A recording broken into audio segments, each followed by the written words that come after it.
nos metemos de lleno en un tema que, aunque suene muy técnico, nos afecta cada día. La arquitectura de la información estratégica.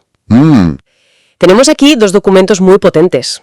Arquitectura de la información estratégica y elementos fundamentales de la arquitectura de la información. Dos clásicos, ¿sí? Y la misión que nos proponemos es desvelar esa columna vertebral invisible de los productos digitales que usamos, porque no va solo de poner menús y carpetas. Para nada. Es la disciplina que conecta la estrategia de un negocio, la psicología humana y, claro, la tecnología. Se propone una analogía que me parece perfecta. Es el plano de un edificio. Es la analogía perfecta, ¿sí? Sin ese plano, da igual lo buenos que sean los materiales, la casa se cae. Exacto. Y hoy, con la sobrecarga de información que tenemos, tener un buen plano es que es vital. Piensa en la tensión que hay. Por un lado, una cantidad de datos casi infinita. Sí. Y por otro, nuestra capacidad para procesarla, que es bastante limitada. La arquitectura de la información es justo el puente entre esos dos mundos. Al final todo se reduce a dos palabras, ¿no? Usabilidad y encontrabilidad. Que sea fácil de usar y que encuentres lo que buscas. Sin querer tirar el portátil por la ventana. Justo eso. Entendido. Pues empecemos por el principio, porque según las fuentes, esto no nació con Internet ni mucho menos. No, para nada. La idea es bastante anterior. Nos tenemos que ir a 1976, a una figura muy curiosa, Richard Saul Wurman. Que, ojo, era arquitecto de verdad, de los de edificios. Exacto. Y eso marca por completo su visión. Wurman acuñó el término porque él veía que la explosión de datos de su época, pues necesitaba un arquitecto que le diera forma. Que pusiera un poco de orden. Eso es. Su obsesión era, y la frase me encanta, hacer complejo lo claro. Se centraba mucho en cómo presentar la información, en lo visual, en los gráficos, en los mapas, en la capa de pintura, digamos. Pero claro, entonces llegó la World Wide Web. Y lo cambió absolutamente todo. Y aquí es donde la historia da un giro, porque entran en escena dos bibliotecarios, Louis Rosenfeld y Peter Morville, y su libro de 1998, el famoso Libro del oso polar. El libro del oso polar, efectivamente, un texto fundacional. Y ellos, claro, viniendo de donde venían, de la biblioteconomía, le dieron la vuelta a la tortilla. ¿En qué sentido? Dijeron, un momento, lo importante no es solo lo que se ve, la capa visual. Lo realmente crucial es la estructura lógica que hay debajo. ¿La que no se ve? La que no se ve. Y aplicaron los principios de su campo, cómo se organiza el conocimiento, cómo se etiqueta, cómo crea sistemas para que la gente encuentre cosas, pasaron del diseño a la ciencia. O sea que tenemos dos orígenes casi opuestos. Un arquitecto centrado en lo visual y dos bibliotecarios centrados en la estructura invisible. ¿Y cómo conviven esas dos ideas? Pues lo fascinante es que no es que se resolviera el choque, sino que convivieron. Dieron lugar a dos escuelas de pensamiento que de alguna forma siguen existiendo. Ajá. Por un lado, la heredera de Wurman, más ligada al diseño de información, a la visualización de datos, y por otro la de Rosenfeld y Morville, centrada en la taxonomía, los metadatos, en el esqueleto, vamos. Entiendo. Hoy, en 2025, es verdad que todo esto se ha fusionado bajo el gran paraguas de la experiencia de usuario, de la UX, pero para la gente que se dedica a esto, entender esa doble raíz, la visual y la estructural, sigue siendo fundamental. Me queda muy clara esa dualidad. Y para unificarlo, parece que las fuentes proponen un modelo central, la llamada ecología de la información. El triángulo de oro de la disciplina. La idea de que una buena arquitectura necesita un equilibrio entre tres grandes fuerzas: contexto, contenido y usuarios. Correcto. Y es un equilibrio muy frágil. Si te parece, empezamos por el primer vértice, el contexto, que no es otra cosa que la cruda realidad de la organización. ¿Vale? Y aquí hay varias cosas. Primero, los objetivos de negocio. La arquitectura no es arte, tiene que ayudar a la empresa a ganar dinero o a cumplir sus metas. Claro, un ejemplo. Un periódico online que vive de la publicidad. Su arquitectura te va a incitar a visitar muchas páginas, a hacer clic. En cambio, un portal para empleados busca lo contrario, que encuentres un formulario y te vayas cuanto antes. Para reducir costes de soporte. Exacto. Pero las fuentes mencionan un peligro muy real, que la política interna de la empresa se cuele en el diseño. Hablan de la ley de Conway. La inevitable ley de Conway. Es una observación brillante. Viene a decir que con el tiempo, cualquier sistema que diseñe una empresa acaba siendo un reflejo de su propia estructura de comunicación. ¿Y eso en la práctica? En la práctica es un desastre que todos hemos sufrido. El organigrama navegable. El organigrama navegable suena a pesadilla. No es. Lo he visto 1000 veces. Para encontrar un formulario de gastos tenías que saber que eso lo llevaba el departamento de finanzas. Y entonces buscabas departamentos, finanzas, documentos. Imposible encontrarlo. Nadie lo encontraba.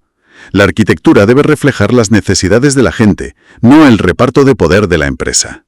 Y bueno, por último, dentro del contexto claro, están los recursos y la tecnología. Tu pila tecnológica define el campo de juego. Entendido el contexto. Pero claro, de nada sirve tener claros los objetivos si el contenido que tienes que organizar es un caos. Esa materia prima lo debe cambiar todo. Absolutamente todo. Y es clave una idea que apuntan las fuentes. No pensar en el contenido como páginas o documentos, sino como datos estructurados. ¿A qué te refieres? Pues a ver, lo primero es el volumen. No es lo mismo diseñar una web para una zapatería con 50 productos que para un gigante del retail con millones. La escala determina la estrategia. Lógico. Y luego la estructura. El contenido hay que atomizarlo. Una noticia no es un bloque de texto, es un conjunto de átomos. Un titular, un autor, una fecha, unas etiquetas. Y al tenerlo así, descompuesto... Puedes reutilizarlo y mostrarlo de 1000 maneras diferentes. Es flexible. Y supongo que ese contenido no es estático. Nace, crece y a veces muere. Exacto, ese es el ciclo de vida. Una buena arquitectura debe prever el crecimiento. ¿Qué pasa cuando los 50 productos se convierten en 500? ¿Y qué hacemos con el contenido antiguo? ¿Se archiva? ¿Se elimina? Si no piensas en esto desde el principio, en 2 años tienes un monstruo. Vale, tenemos el negocio por un lado y el contenido por otro. Nos falta el tercer vértice del triángulo y quizás el más complejo. Las personas, los usuarios. Aquí es donde la cosa se pone de verdad interesante, porque entramos en psicología pura.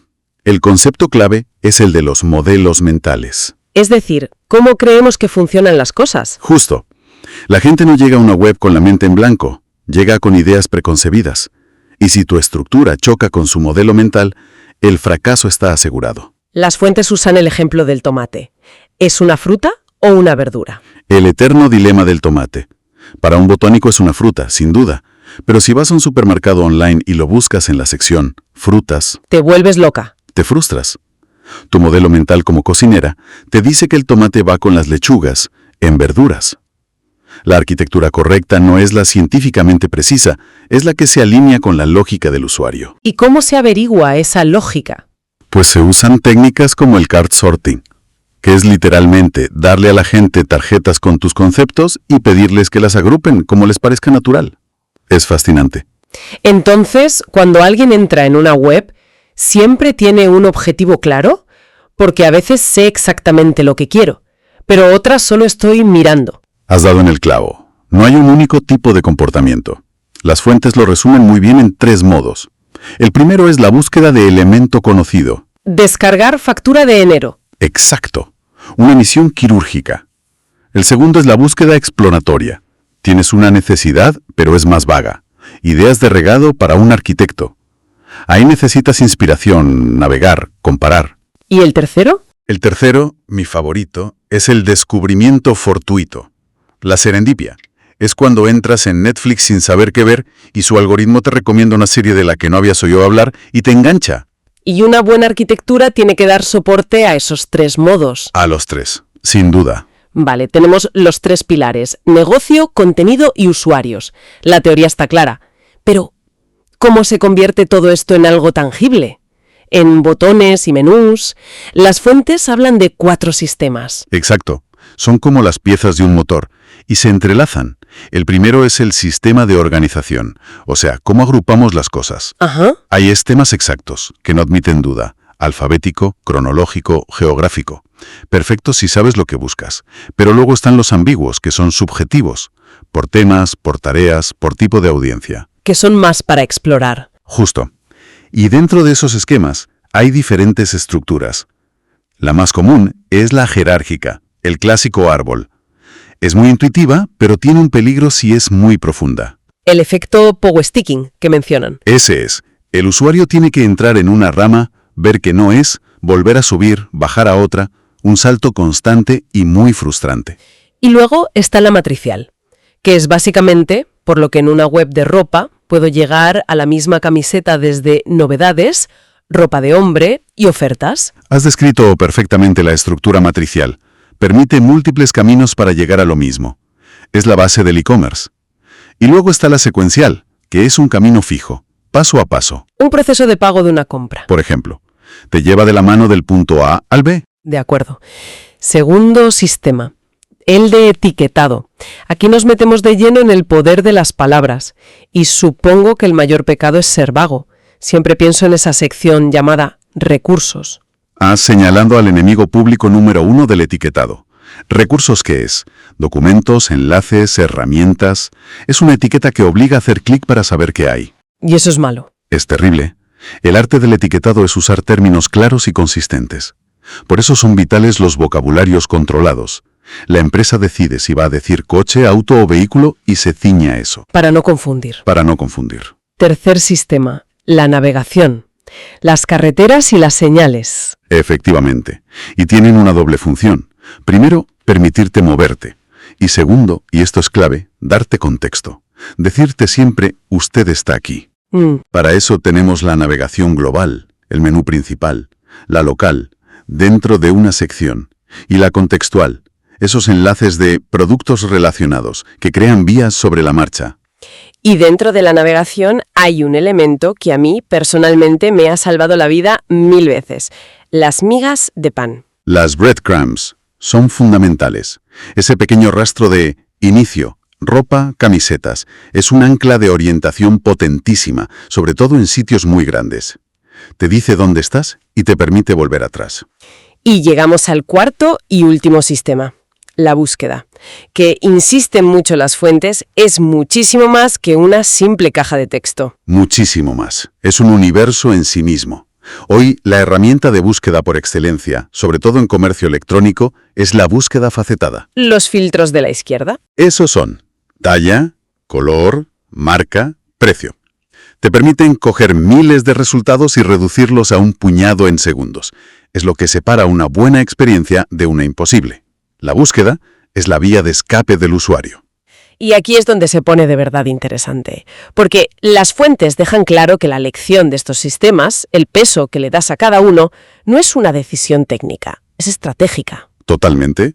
Es la conexión final. A ver, comparemos dos modelos de negocio opuestos. Por un lado, un modelo transaccional, como Amazon. Su objetivo. Te compres. Rápido. ¿Rápido? Sin fricción. Por eso su arquitectura es ancha y poco profunda.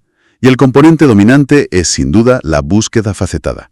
Quieren que llegues al producto en los mínimos clics posibles. ¿Y en el otro extremo? Es la retención, que te quedes.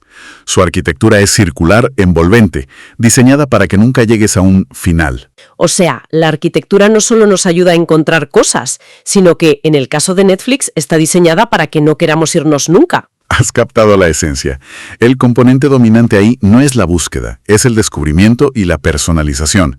La portada de Netflix no es un mapa fijo, es lo que las fuentes llaman una arquitectura líquida, un sistema generado por IA que crea una experiencia única para ti. Y con esa idea de arquitectura líquida, nos metemos de lleno en el futuro, que en 2025 ya es el presente, la inteligencia artificial. Por completo. El concepto de mapa fijo estático se está quedando obsoleto. Estamos viendo el auge de las arquitecturas líquidas o adaptativas, interfaces que se reconfiguran en tiempo real según tu contexto. Como por ejemplo. Imagina una app del banco. A final de mes, te muestra primero la opción pagar facturas. Pero un sábado por la noche, si detecta que estás en una zona de ocio, te prioriza ver saldo. Vaya. El trabajo del arquitecto ya no es diseñar un plano, es diseñar las reglas de esa adaptación. Y la búsqueda también se vuelve más inteligente. Se está transformando. Pasamos de la búsqueda por palabras clave a la búsqueda semántica y conversacional. Ya no buscamos zapatos rojos baratos. Claro. Ahora le preguntamos en lenguaje natural. Busco unos zapatos cómodos para una boda en la playa en verano que no sean muy caros. Para que una máquina entienda esa intención, con todos sus matices, la arquitectura por debajo tiene que ser infinitamente más sofisticada. Y las fuentes incluso dicen que la IA ya no solo consume estas arquitecturas, sino que empieza a crearlas. Sí, ya estamos ahí. Hay herramientas de IA que pueden analizar miles de contenidos y proponer una taxonomía o un mapa del sitio inicial en minutos. Esto no sustituye al estratega humano, ¿eh? ¿Lo potencia? Lo potencia enormemente. automatiza el trabajo tedioso y permite que la persona se centre donde de verdad aporta valor, en las decisiones complejas, en entender al usuario, en la estrategia. Entonces, si tuviera que resumir la gran idea, diría que la arquitectura de la información ha madurado. Ha dejado de ser una tarea técnica de ordenar cosas, para convertirse en el cimiento estratégico que conecta los objetivos de una empresa con la mente de sus usuarios. Es una síntesis perfecta. La evolución es esa. Hemos pasado de diseñar planos de edificios estáticos a diseñar casi sistemas nerviosos digitales. Me gusta esa imagen. Sistemas dinámicos, inteligentes, conversacionales, que se adaptan a cada persona. Para terminar, las fuentes nos dejan con una pregunta flotando en el aire. Con estas herramientas de IA que ya pueden generar arquitecturas preliminares, ¿cuál será el rol verdaderamente insustituible del arquitecto de información humano? Buena pregunta. ¿Será la capacidad de hacer las preguntas estratégicas correctas al principio? ¿O será quizá la empatía profunda, esa habilidad tan humana, para arbitrar en la eterna tensión entre lo que el negocio quiere y lo que las personas realmente necesitan?